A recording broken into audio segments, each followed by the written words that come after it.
Example 2 for sine law. Solve triangle CAT. Given angle A equals 40 degrees, side A is 5 meters and side T is 4 meters. Round to the nearest thousand. So notice the triangle doesn't say ABC. So that's just because it does not actually matter what the letters are. So I just wanted to use some different letters to sort of show you that that's okay. All right, so we'll draw a non-right triangle here. 40 degrees, I'm going to put that down here. It's a little bit of a smaller angle, so I'll put this A rather, C, and I'll just label this T down here.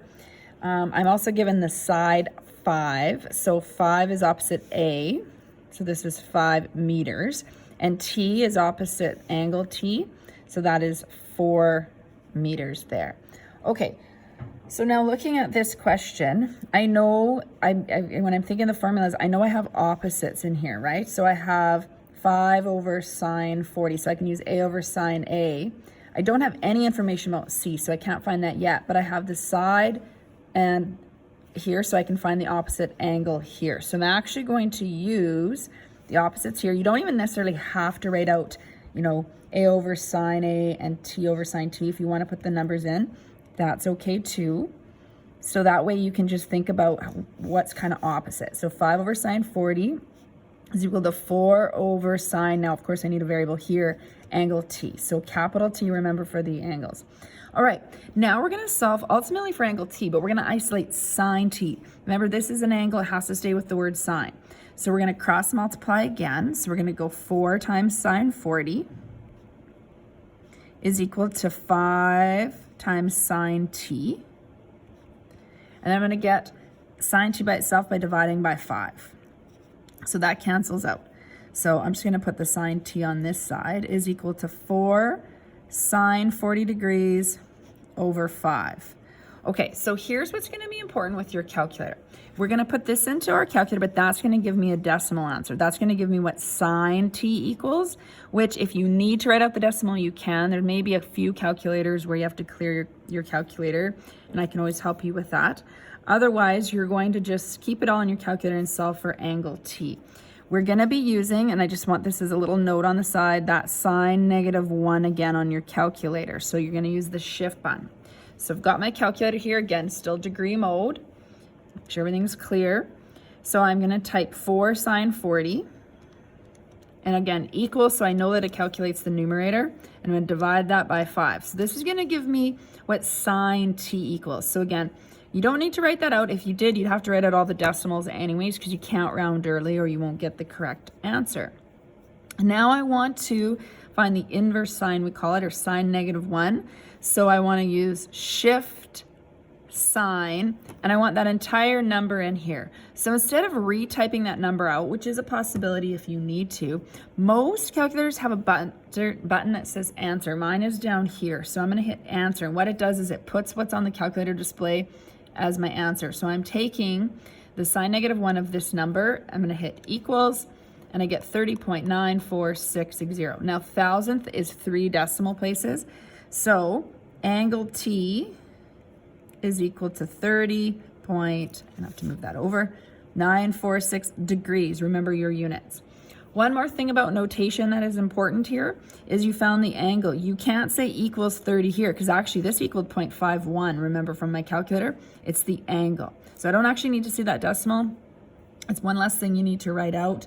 We want exact values, so we like you to just put the angle down there. Okay, so now I know 2 of my angles. I know this one and this one.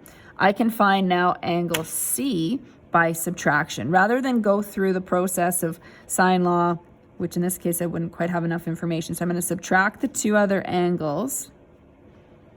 So subtraction's easy enough, so you're going to do that. You can put all that in your calculator.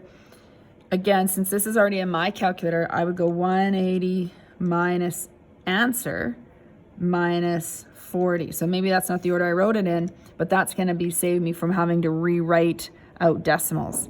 So 3 decimal places, that rounds to that. Okay, so now I know angle C. I have to find side C. I'm forced to have to use this now, which is okay. You can make sure then, that's why I had us round to 3 decimals. We're going to be a little more accurate with more decimal places. You can put more in if you want, but if I said round to 3 here with sine law, you can just put the 3 in. Otherwise, it gets a little bit complex with too much rounding. And, oops, I'm jumping ahead and writing down what I was about to say next. You're going to still stick with 5 over sine 40. I don't want to use 4 over angle t because then I'm rounding one more time, or I'm using a rounded answer rather. So that's more accurate to use what's given. Plus, I know that I didn't make any mistakes, but I want to make sure that I use what's given. So for sure, there was no mistakes made. Okay, cross multiply again.